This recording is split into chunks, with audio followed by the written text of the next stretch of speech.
Good afternoon, everyone. As promised, I apologize for the delay. Migraine lasted. I get migraines, they last for days, but it finally released itself, so I'm making your video for you. I have also put together what's needed for this week. Great job persevering, guys. I know I've got a couple of notes that I still need to address. I am working on it, so just, again, patience, please.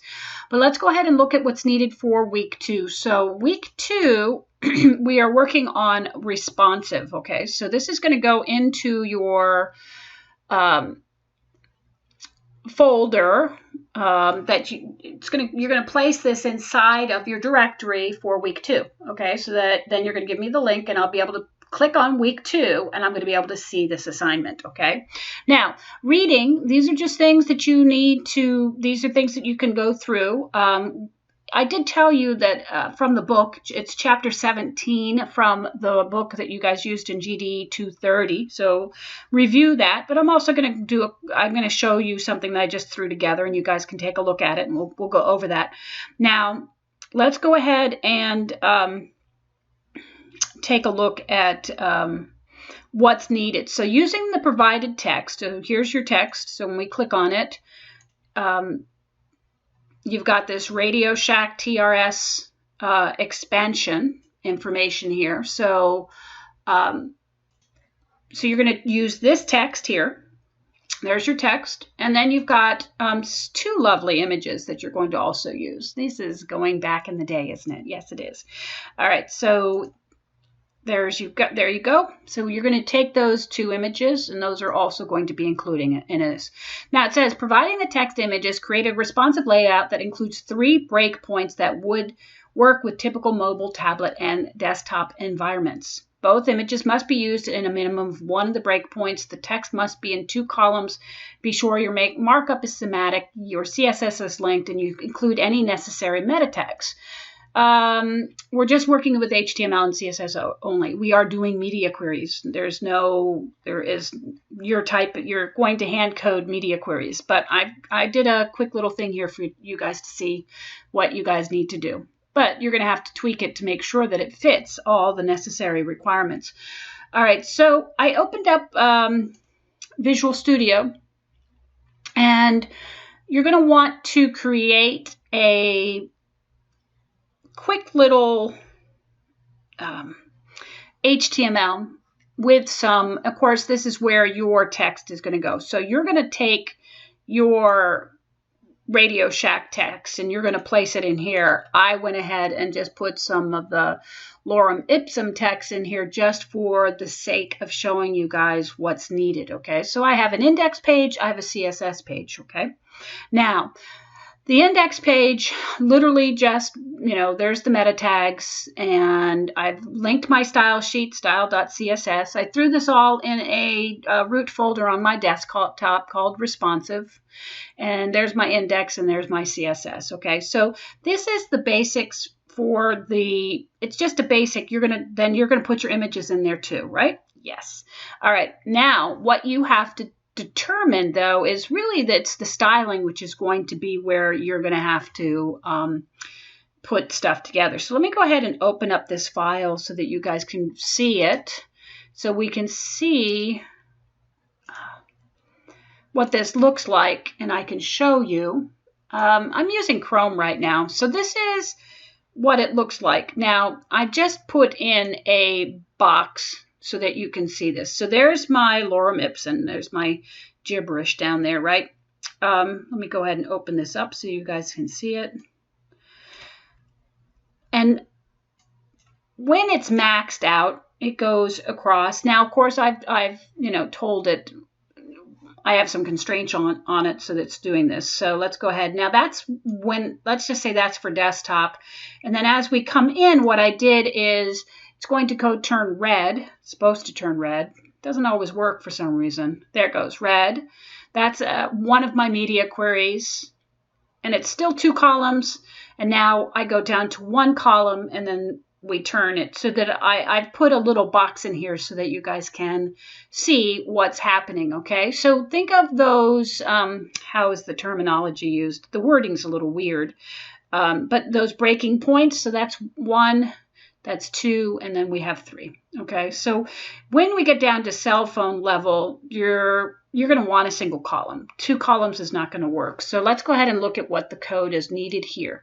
So the first thing I did was established the body. So we just have a font size of 16 points, and that's for the whole body. Again, guys, this is just basic, very, very basic, okay? Now, if we go back, I have main. If we go back, remember you sort of work from the outside in. So there's body for CSS. You always go, okay, you do your body, CSS, then you go to main. Okay, so main is there, is my next thing. And then and notice I have an article and I have a P tag in here too. So let's look at my CSS. So there's my body. I have body. All I'm doing is font size. Now you guys can just keep it simple. This is just to show me that you know how to do the responsive, okay? So with the main, all I'm doing is I'm adding a margin and I'm changing the background color so that when we look at that, the background color is this charcoal gray, okay? So we've got that charcoal gray, and I'm only asking it to take it. The reason why there's constraints, I said there was constraints because I'm only telling it to do the width of 90% of my browser, and it's going to look different on everybody's browser, but that's 90% of that browser window, okay? So there's that. We'll leave this over here at this point. Then if we go back into my index page, I have a div tag called demo. So I have a div class equals demo. So we're calling up in the style sheet, we're calling up the demo, and the demo is 500 by 500 with a background color of white. So that is that initial box. Where did my browser go? So when we open this up, you're like, what is that? That's this. This is what this signifies. That's what the 500 by 500 is, that demo, so that we can see. So think of that. You could make that your image. It's up to you how you want to lay this out. I'm just showing you how the media queries work, and it's up to you guys to figure out how to add the images accordingly, okay? All right, so that's what this demo, it's just there's the 500 by 500. And then I set the stage for when this is at its full resolution, what the font size is, the color of the font, adding some padding. So when you do this, when you initially put your paragraphs in, you're going to find that they don't line up. When you add a margin equals 0, that's going to take your 2 columns of text and it's going to line it up perfectly. Okay, so this is really important. So, and of course, padding, that's what this is, that pulls it away from the edge. We don't really want to have things. Technically, I should have a little padding up here, but I don't, but that's okay. I can add that to... but I'm not controlling that. So that's irrelevant right now. So that's that's happening there is the padding. We're adding a little padding so it pulls it away from the edge there. So it's not up against the edge. And then you want to we added an article. Let's go back to the index page.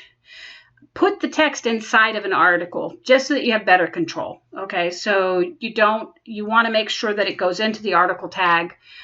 Element tag. So there you have the article. So I'm controlling styling the P and the article. And the article, we're saying two columns.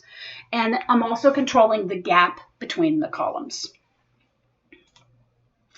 Okay, so I'm controlling the gutter, essentially, right? All right, and then we start getting into media queries. Technically, I should have a third media query. I should establish sort of the query for full size, iPad size, and cell phone size. But this is a demo, so you guys can figure this out. Technically, you want to always start with the largest size first, and then go down subsequently to the smallest. So it's going to be large, medium, small. Right now, I only have 2 media queries in here. Technically, you should have a third one in here. And what we're doing is, what we do is we do the @media, and then we say screen, and then I always use max width. You can do min width, but max width I think works better in my book. So I've set it up for 800 and 600. For there, and what I did was take this up here and copy it, and then just change the size. So change the color so we could see it. but it's all the same. So I changed it to 400 pixels from 5 to 400, and this last one is to 300, and then changed the color. And that all, remember, that's just that white block. The white square goes to red and then blue, just so that you can see the changes. Now, so those are the two media queries, and when you get into the essentially the cell phone size, you're going to want to also make sure that you go down to a single column, and you may want to also change like the height of your line height for your font, because you're going to have to, it's going to get condensed. So you're going to want to play with it. You don't have to do that. At the end of the day, you can try to figure out what you want to do in terms of this. But this does work. And I'm going to scroll up. So we've got our body. We've got our main. There's our demo, P tag, article tag, and then we have our two media queries. With this, the cell phone media query, we're actually having to change it down to a single column, and we're changing the paragraph also to be able to aesthetically look pleasing in that cell phone. So let's just take a look at that again. So this is still like this is the big one, and then we come down. That would be the iPad, and then we come down in the cell phone. Doesn't look like for some reason I don't know that my line height has changed. And it may just be that I need to, it looks the same, and I think it's just a matter of you have to just sort of play with the number. So you'll want to just play with that until you actually see it do something. I don't know. For some reason when I did this last time, it was working last night, so I don't know when I pulled this all together. But that's essentially, so like I said, utilize Chapter 17. This gives you some basics right here. If you have any problems, let me know. Try to, don't wait until 10:59 on Friday night to try to reach out to me for assistance, guys. I'm here to assist you. Just be, sensible about it, right? At the end of the day. If you have any problems, let me know. And as always, have a great week and do great things. But I am just an email, and I do check my text messages as well. All right. So that pretty much sums it up. Hopefully you guys have enough information here. All right, guys. Talk to you soon. Bye.